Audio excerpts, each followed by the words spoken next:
Since the beginning of this year, XRP and Ripple have both been making a ton of waves. Now, this has led to a lot of people making some insane price predictions, and I do think that I have to talk about it because, number one, I don't want a lot of you to get your hopes up. Number two, I don't want a lot of you to actually not take profits this cycle and pay yourselves for not only being extremely patient, but also being a part of this entire journey.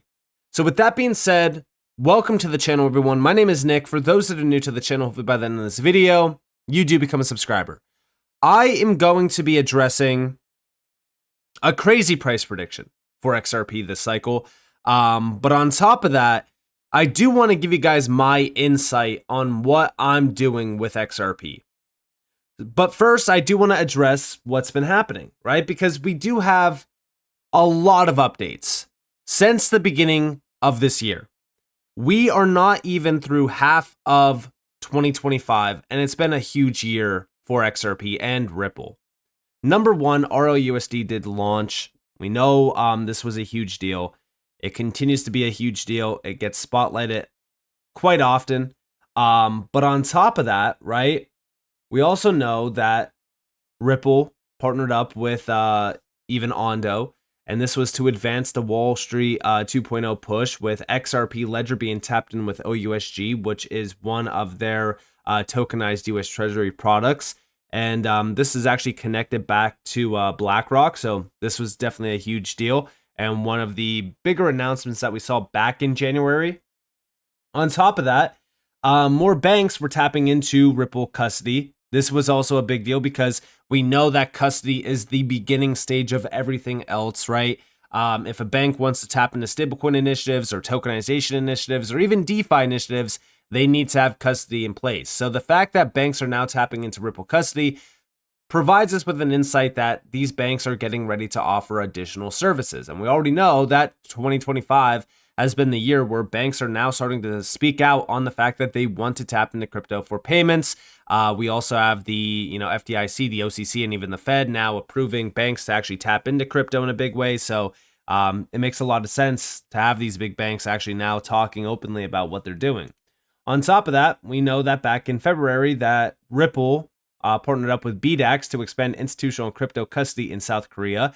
BDAX Korea will use Ripple custody to provide secure infrastructure for XRP, RLUSD, and other crypto assets, supporting institutional adoption, XRP Ledger developer growth, and Korea's evolving regulatory landscape. This was definitely a big deal because, again, it did include XRP and the XRPL in a big way around institutional adoption, developer growth, and just supporting more use cases. But outside of that, we also did see back in March Ripple accelerate crypto adoption in Europe, and this was through the recent launch of Ripple payments in Portugal, and also this is with Unicambio. It modernizes cross-border payments, offering secure, transparent, and real-time transactions. This was a big deal because of how open the EU market now is to utilize digital assets and technology around this space. And of course, with Ripple payments, a lot of people say, well, Ripple payments means nothing for XRP. Even if they're utilizing a stablecoin or they're pushing volume through the payments side, it's still very bullish for XRP and the XRPL because we know that when you are utilizing RLUSD or even Ripple payments, many employees from Ripple have stated that they love to push volume through the XRP Ledger and XRP because of the efficiency tied to it.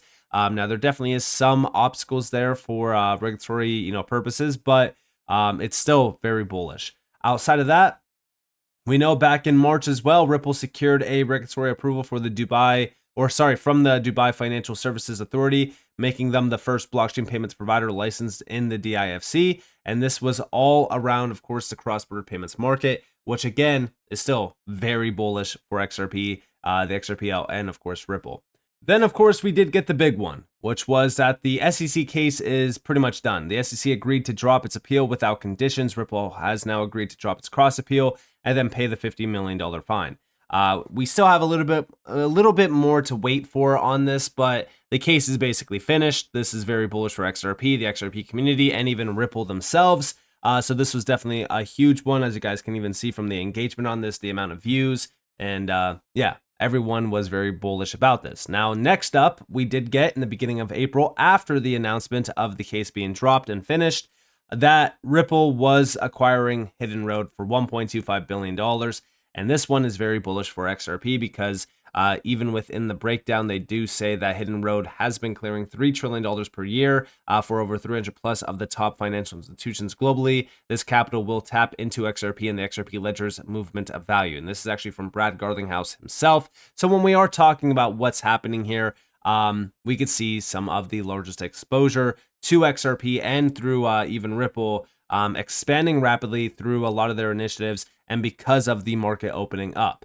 But on top of that, we did see RWA value hit the XRP ledger just recently through Archix, Open Eden, and even through RLUSD. There's over $114 million tied to RWAs alone. The stablecoin market cap itself is over $144 million. And this is just very bullish to see because it's not only providing us with an insight on how big the market is for XRP and how fast it's becoming, a big deal around tokenization, but it also provides us with an insight that it's nonstop growth. This is something that I've highlighted since going all the way back to 2020 with XRP, is that even though we have gone through some of the biggest struggles with the SEC lawsuit, with the delistings, everything, nothing stopped us, right? Like, we continued to expand, continued to grow, and continued to become a much bigger asset in this space, but also Ripple continued to become a much larger company as well. So nothing stopped us from growing and expanding and becoming, what we are today. And you might say, well, what are we today? We're a $2, cryptocurrency. Like, there's not much happening here. You could say that, sure, but what XRP has accomplished so far this cycle is incredible. It definitely is. And this has led to, like I said, a lot of people talking about, XRP going to some crazy price predictions. And it really kind of started with the Sistine Research announcement, which was on the 22nd. Now, I did make a video on this, specifically the $37 to $50 XRP price prediction. But then they doubled down and they posted this one. So the target for XRP is $33 to $50. Feels a bit conservative as we're... So that's funny. Feels a bit conservative. I don't know what that makes my price prediction for XRP, which is, $7 to $10 this cycle. I guess that makes it minuscule, worthless. Feels a bit conservative as we're following a very similar pattern as 2017, but much larger. If you're willing to measure as a cup and handle, targets could be as high as $77 to $100. Wow. Look at that beautiful TA that they're showing here. Just a straight arrow to $33 to $50 really supports the argument, right? See, this is the problem that I have with a lot of price predictions. Obviously, yes, price predictions come and go. For an example, there's another one over here. Crypto Analyst says XRP price is mirroring 2017 cycle, $27, then $120. Okay, this is the problem that I have with a lot of these posts. So a lot of people just claim like, oh, $100 for XRP will happen this cycle. It won't. Why do I know this? First and foremost, we're not in a utility-driven cycle. We are still in a Bitcoin cycle. We're still in a hype and speculative cycle. So although we're starting to see utility focused on, we still have a little bit of ways to go until these prices do hit. This is why I've stated that my price prediction for XRP is still pretty conservative, even though it is, $5 to $10 or $7 to $10, anywhere within that range is pretty safe. The thing about XRP right now is that the overall chart for XRP, and let me remove some of these drawings, the overall chart for XRP is still very bullish on the monthly, because if you really kind of look at this, we now have found support around the highs from 2021 and also the highs from 2017, 2018. So we have now flipped them into support, which was originally resistance. The price of XRP has gone up significantly. But the thing is that are we mirroring the 2017 price action? Well, right now we are chopping sideways, which means we're kind of in this part of the cycle where we're just chopping for months, waiting for something to happen. So far, we have been chopping sideways, and we can kind of go off of the initial candle here, right? Like this took 214 days from the initial chop to the next impulse. If we're really kind of looking at this, we could either start here and say, all right, well, the next big move on XRP should be somewhere around like June. Or we could start from this candle, which I think is the safe bet to really kind of go off of and say that the next big price move will happen in July. I think that that's fair. But when we think about this, right, it doesn't look exactly similar. Like, yeah, sure, we have the top back in 2013, 2014 cycle. Then we just chop sideways up until, 2016, 2017. Then we get that big impulse move. And this happened from the beginning of March all the way through May. So again, this is a pretty good time frame to really kind of have this big move because it's over the course of 3 months. We have about 3 months worth of price action here as well, but it's not as bullish and it's not as strong in terms of those impulse moves. But you can't blame XRP for not having like these massive impulse moves because we're talking about half a penny, XRP all the way upwards of 40 cents. So, we went from roughly 50 cents or so up to $3.40. That's still pretty big of a move. Now, the next candle here, we could even go off of the lows, right? Like this was a full on 2,400+% move. The total move was about 1546. So 1546% of a push to the upside. If we do kind of repeat that perfectly, I'll just go off of 1547. Then you're talking about like a $26, $27 XRP. That could happen. It definitely could happen. It's something that, wouldn't shock me in a huge way. I mean, it will still be crazy. And, obviously a lot of us will get rich. But I'm actually looking at this as diminished return still because of how high XRP already is in terms of value and also the price in which we are trading at. So even if we did half that, right? I'm looking at this like, it would be like 720, right?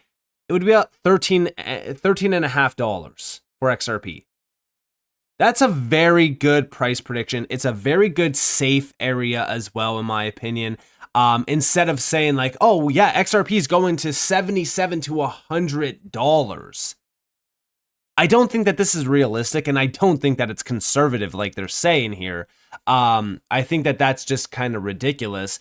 Now, I do think that this is an account that's trying to sell their Sustain.ai product, so they're trying to create a lot of hype. They're trying to, grow their platform in a big way, which is why I think that they're trying to really kind of just get engagement and clicks for this.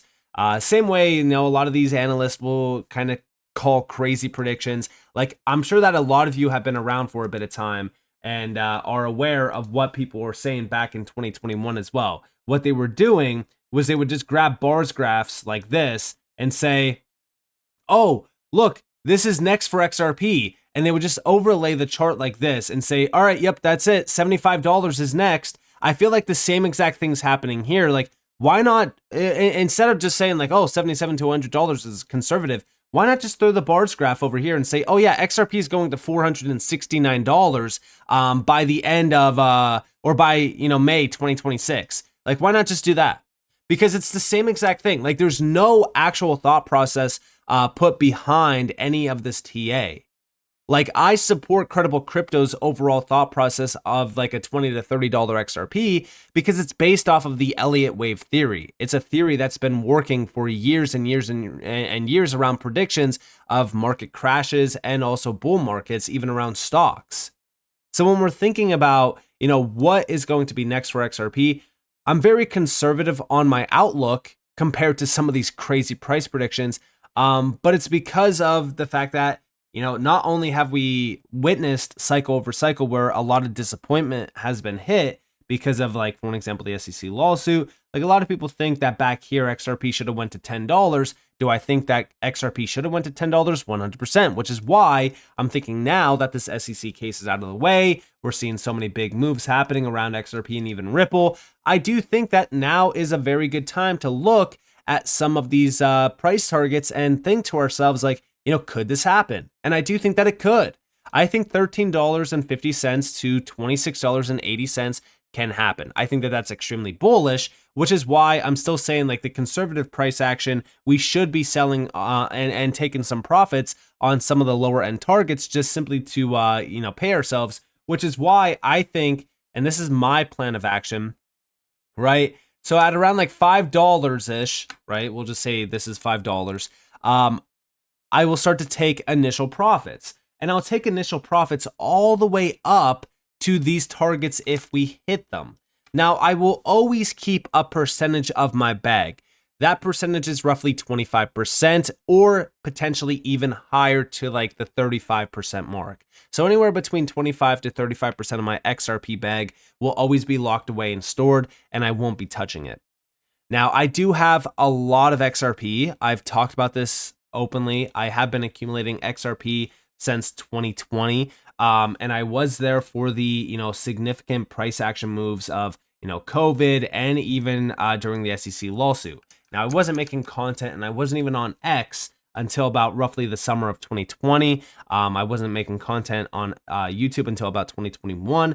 But, during that entire time, I was a big accumulator of XRP. And we also did get a lot of time here to accumulate XRP. Anything sub 50 was a great buy opportunity under 50 cents. And that's why I do think that, $5 is where I think I'm very happy taking a lot of profits, because it's well over a 10x on some of my earlier buys. And it's, a 10x from my buys even during the 2022, 2023, 2024, chop time frame. So, in my opinion, I don't think that we should be listening to some crazy price predictions out there. You don't even have to listen to me, and I advise you guys not to listen to me. Have your own game plan. I think everyone should have their own plan of action. I think everyone should play by what they want to do. And, I think that we should avoid a lot of these crazy, ridiculous price targets that are just not thought out at all. They're just saying, oh, yeah, we're mirroring this same exact move. It's not even a mirror. It's not even identical at all. I don't understand how we are thinking that way. They're just kind of saying like, oh yeah, if we look at like the 1 week, this is what XRP looks like right now. We're just chopping sideways. And then they go back here and they're like, all right, well, this chop right now, which, this does not look even close to this initial chop. Maybe I'm wrong, but it doesn't even look close to this. If anything, our current level in which we're trading at looks more similar to this price level. Now, again, towards the end of that price level, like I said, we hit a nice roughly 15.75% move, which is why I'm pretty conservative here and saying that, if we do go crazy bullish and we repeat something similar to this, then about $13.50 to about $26.80, that could definitely happen. So with that being said, I hope that you guys enjoyed this video. If you guys definitely leave a like, subscribe, to notifications on because of more free content. You guys are more than welcome to follow me on Twitter and join the free Discord in the description below. And with that being said, guys, this has been Nick. Thanks for watching. Peace out.